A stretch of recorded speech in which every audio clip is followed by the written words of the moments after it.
guys, what's up? It's me, Catherine, and today we're going to be discussing my top 10 Broadway soundtracks. I'm going to tell you why I love them, I'm going to tell you what the show is about, but it's going to be spoiler-free, that way if you want to investigate and listen to the show, it doesn't get ruined for you. If you're new to my channel, hello and welcome. My name's Catherine Steele, and I put out a new theater-related video on every Theater Thursday, plus I do bonus uploads throughout the week. If you haven't already and you'd like to, go ahead and hit subscribe. That way you get notified for all future videos, and you get to join the Theater Thursday fam. First, we take over Broadway, and then the world. Follow me at Kath_Steele on Instagram, Snapchat, Twitter. Also, you can subscribe to my second channel. I announced it last week. I am so pumped to finally be doing this, so go say hi over there, party at Kat's. But without any further ado, let's talk about my top 10 favorite musical theater recordings. So something that I realized, these aren't actually all Broadway recordings. Some of these are world premiere casts, some of these are just studio cast recordings, some are off-Broadway. There's like a little mix of some of them, so not all of them are Broadway, but they're all musical theater. Another interesting thing is that these are just the soundtracks that I really love or that I've been listening to a lot. I'm sure that, you know, this list will change over time. I know that this list has changed over time, but this is currently just what I think are the 10 best and the 10 that I listen to the most. And what's really funny too is that some of my favorite musicals aren't even on this list. It's just the recordings that I really love. For instance, if I had to choose like one favorite musical of all time, even though I really can't choose, like I love them all, I would probably say Les Mis. Les Mis isn't even on this list. So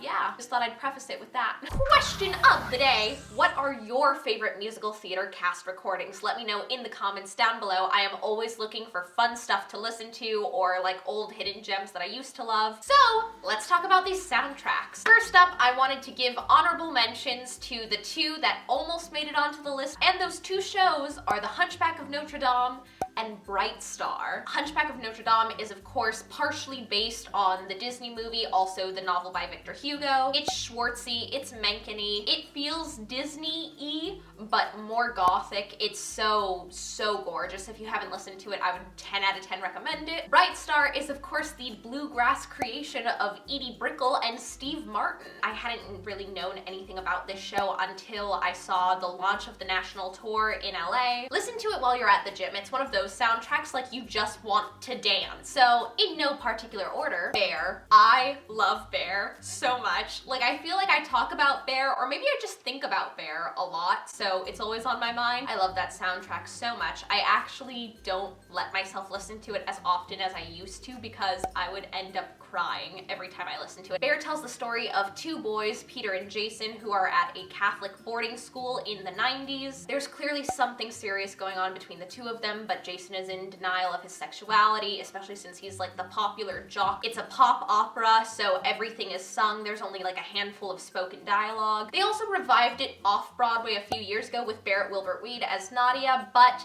this one was a musical rather than a pop opera. They changed a lot of the plot, they changed a lot of the songs. Both of them are fantastic, but the pop opera is the one that makes it into the top 10 for me. Another musical I feel like I talk about all the time, Lighten the Piazza. If you guys remember from my Broadway Dream Roles list, Clara is my ultimate Broadway dream role that I haven't played yet. It's sweeping, it's romantic, it's lush. The show is composed by Adam Gettle, who was Stephen Sondheim's protege, and the son of Mary Rogers, who is the daughter of Richard Rogers of Rodgers and Hammerstein. So basically, if like Rodgers and Hammerstein and Sondheim had a baby, it's Adam Gettle's work. Lighten the Piazza is of course based off of the movie Lighten the Piazza, and it tells the story of Clara and her mother Margaret as they go on vacation in Italy. Clara falls in love with a local Italian boy named Fabrizio. You've got Kelly O'Hara, Victoria Clark, and Matt Morrison on the cast recording, so enjoy. Here's a musical that I actually don't know if I've ever mentioned on my channel, or if I have, it's only been once or twice, and it's one of my favorites, and it's Ragtime. Ragtime is based off of the novel by E.L. Doctorow. The show takes place in 1906 and focuses on 3 different families living their life at the turn of the century. You have a young black couple living in Harlem, a rich white family living in New Rochelle, and a poor Latvian immigrant and his young daughter living in the tenements. All 3 stories weave together and they meet each other and they impact each other in different ways. I wish that they could do another revival right now because I think we need it. I think it is so poignant, especially with everything that's going on with our world right now.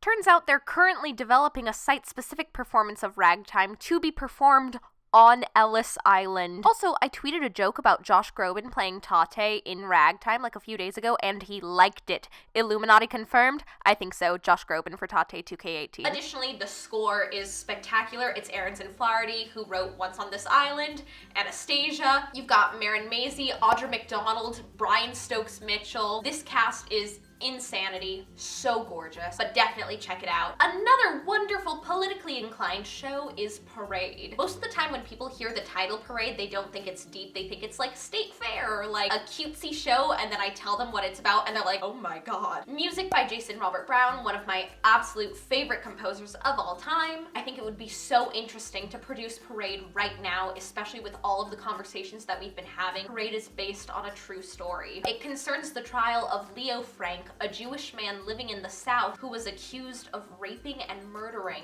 a 13-year-old employee. Clearly a very heavy subject matter, but I think it's important. And then my camera stopped recording. So many of the themes present in Parade are so relevant to today: anti-Semitism, racism, sensationalism of the media, the political divide between the left and the right. Incredibly important. My current go-to soundtrack is Hair. Now, what's really special about Hair in terms of like the history of Broadway and musical theater is that it's considered the first rock musical. It's the first time that the music of the kids and the teenagers and the young people was ever represented in musical theater. Hair is really an ensemble story. It tells the story of this tribe of young hippies during the Vietnam War. Again, in today's political climate, I feel like we're having another resurgent of hippies. We're having young people who are politically inclined, who are woke, who know what's going on in the news and have an opinion about it. Personally, I love the 2009 recording because you've got Gavin Creel as Claude, you've got Will Swenson as Berger, Casey Levy. Building off of that for the next one, we've actually got a tie for Spring Awakening and Next to Normal. Both of these musicals have incredible contemporary rock scores. They're both from the mid-2000s. Next to Normal is actually a Pulitzer Prize-winning musical. Only a handful of shows have ever done that. And it deals with a suburban family and their struggles through mental health,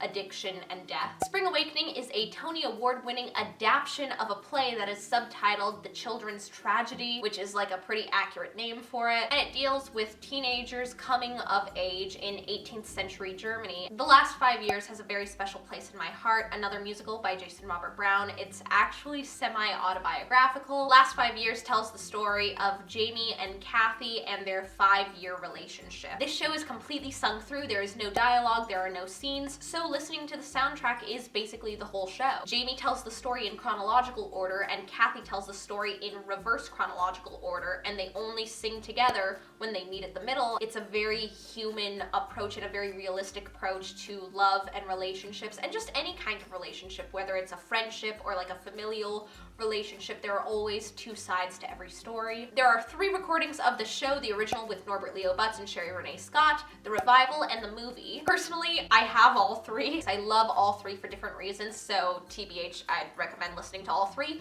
or going over to Netflix where they do have the movie. I actually really enjoy that adaptation, and I saw my dad watching it the other night on his own. Not even because I told him to or asked him to. He just started watching it and it made me so happy. Hey Dad! On the topic of realistic relationships, let's talk about Company. Company is my token Sondheim show on this list because I would fill up the entire list with Sondheim, so I just chose to talk about one. Company tells the story of Bobby, a bachelor, and all of his married friends. Each scene and song is a different vignette. Like, the story isn't really connected, it's not linear, it's just a bunch of different little clips of his life, or really his year. It's kind of insinuated that it takes place in 1 year, but again, we don't even really know for sure. And what's really cool is that now that the show has been around for a while, when it was originally written, it was contemporary, but now it's become a period piece. Also, Please Let Me Play Jenny. What's also really exciting is that there are legal pro shot, like, available on DVD versions of the show. You have 2 of them. You have one with Raul Esparza. Everyone's playing instruments. It's insane. They're so talented. Or you have the New York Philharmonic concert version, which is basically still the full show, but there's like not really a set. And that one stars Neil Patrick Harris as Bobby, and Patti LuPone, and Stephen Colbert, and a ton of other amazing celebrities. This next one is a tie because they are both rock and roll, campy, 80s horror movies. You know them, you love them. Carrie, and Heathers. And honestly, these are just the soundtracks that I listen to the most. Like, I'm not trying to sound fancy with this list. Like, these are just the soundtracks that I listen to a lot. Carrie, the 2012 version. You probably know both of these shows already, but just in case you don't, Heathers tells the story of Veronica Sawyer, an outsider who infiltrates the popular group of Heathers. Yep, 3 girls, they're all named Heather. And that's about all I can tell you without spoilers. Carrie is of course based off of the Stephen King novel and the movies of the same name. Although it originally took place in the 80s, usually when it's produced now, it is modernized and it takes place in the present day. Carrie tells the story of outsider Carrie White, who is constantly teased for not fitting in. Pretty soon, Carrie finds out that's not the only thing that makes her different from her peers. And for my final soundtrack that I listen to non-stop, it is so underappreciated, but I feel like I've mentioned it quite a lot on my channel, so maybe people are starting to love it. Bridges of Madison County. Again, another Jason Robert Brown musical. Sorry, not sorry. It is so romantic, it's so lush. You've got contemporary vibes, you've got folksy vibes, you've got legit musical theater vibes. You've got Kelly O'Hara, Steve Pasquale, Derek Klena, Hunter Foster, Whitney Basher. This show tells the story of Italian war bride Francesca and her steamy affair with photographer Robert Kincaid. Again, let me know your favorite soundtracks in the comments down below. I can't wait to check them out. If you like this video or if you want more videos like it, give this video a big thumbs up. I hope you guys are having a great day. I love you so, so much. Break a leg, and I'll see you guys next time. Bye!